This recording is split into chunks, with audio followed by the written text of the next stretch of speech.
If you're an e-commerce business and you're trying to sell stuff online and it's not working for you, then this video is going to help you skip the fails and get to the sales very quickly. So I want to break this down into two parts. That's your online presence and the traffic that you're sending there.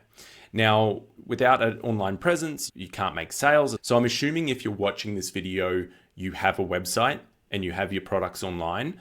If you don't, then you can go back and watch some of our older videos and you'll see how to do that. But this is for people that have got a website, but they're struggling to make sales. Now, there's the on-site part and there's the off-site part. So as the names would suggest, the on-site part is everything to do with your website, and the off-site part is how you're driving traffic to your website.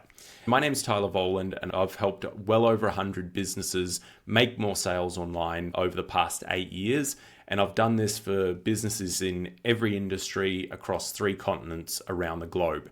The strategy that we've found that works pretty much every single time is to focus on your website first. Because typically if someone's sending traffic to their website, I'm yet to find a website that can't be improved. So this is the lowest hanging fruit, utilizing your current marketing that has hopefully gotten you a few sales and optimizing your website in order to increase your conversion rate. The point of increasing your conversion rate is that if you've got a 1% conversion rate at the moment and you can increase that to a 2% conversion rate, you double your sales, you double your revenue.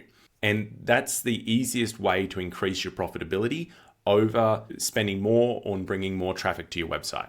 So let's run through a product page and what should be on there. When it comes to a product page, there's a couple of elements to this that are critical to success.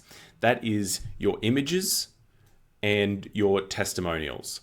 The rest of this is secondary. If you can nail both of these things, then the rest of it is going to have fractional improvements, which is great, but these two things move the needle in the biggest way in the shortest time. So if you don't have high quality images for your products, that's the first place to start, because the visual of your product is going to sell it better than any text can ever. So you need to make sure you've got really good lifestyle images. Now with generative AI, you can take a basic image of it as long as it's crisp and sharp, put it into an AI online, and it will generate you a background that's quite nice. Play with it, spend the time, get the image right. And then when you start getting sales, you need to automate the way that you actually collect testimonials. So if you're using Shopify or WordPress or anything like that, all of these platforms have ways, plugins, inbuilt functionality that you can automatically send out a message to the customer and request a review. If you don't have that set up now and you are selling even 1 or 2 products a month, you need to try and get a review from those people, because the sooner you build up a strong review bank on a product, the easier it becomes to sell it. The other things that you can think about on your product page, which can help move the needle just fractionally, like I mentioned, is showing the different ways they can pay. So having things like Afterpay on your product page so people can see that they can buy it for easy repayments. You can also have on there that you do express shipping, 30-day money-back guarantees. Just adding these little elements to it helps people make the purchase and can tick up your conversion rate.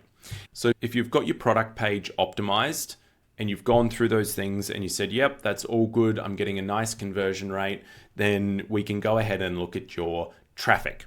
So your traffic is going to be coming from a couple of different places. It's going to either be your SEO, so people just organically finding it. It's going to be paid traffic, or it's going to be social organic. And that's things like YouTube or posting on Instagram or Facebook. If you're not sure which one to focus on, I always recommend going for the thing that's going to get you instant results. What we see that works for essentially every e-commerce store the best has been Google Shopping campaigns.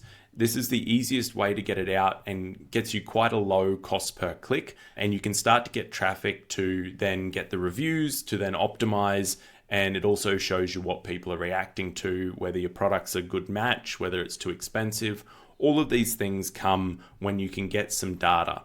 And the best way that we've found to get data early on and quickly is by going the route of Google Ads and a Google Shopping campaign. Now, again, the key to this is to keep it simple. So you don't want to worry about an elaborate funnel. Just literally put up your products on Google Shopping. Make sure you go in and check the negative keywords, remove any negative keywords that aren't working for you. This isn't the video where we're going to go into how to set that up, the best way to optimize it. If you are looking to take that step, then go ahead and subscribe. We're going to be releasing a video shortly running you through exactly the way to set this up and the way to get the best results out of it. So just to summarize, keep things simple. Don't worry about going complicated in the beginning. You need to focus first on improving your conversion rate on your website, then improving the traffic that you're getting. Don't go in the opposite order and spend all this money on traffic if you're not sending them to a highly optimized place to begin with. And when you do start to focus on your traffic, go for the low-hanging fruit. Go for the simplest option first to get the traffic to then optimize everything else. So if this video has been helpful, watch our other videos and subscribe, and we'll see you in the next video.